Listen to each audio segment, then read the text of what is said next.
పసిపాపలా పంతం పట్టవంటే కొరికేస్తా రెండు బుగ్గలు.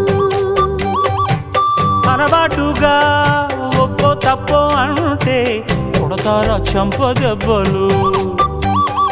అబ్బా అదేం కాదు వెర్రి నాయనా, ఏమీ అర్థం కాదేమయ్యా నీకు ఎట్టా చెప్పినా. ఇచ్చేదేదో ఇస్తే సంతోషించనా, ఉత్తి మాటలతోనే ఊరిస్తుంటే ఊరుకుందున్నా. అంత బాహాటంగా అడిగేస్తావే పండరామయ్య, ఇదేం కాయ పండ నువ్వే చెప్పయ్యా. నాకేం తెలుసండే ఇవ్వాలి ఇవ్వాళైనా మీరు ఏది అది అమ్మా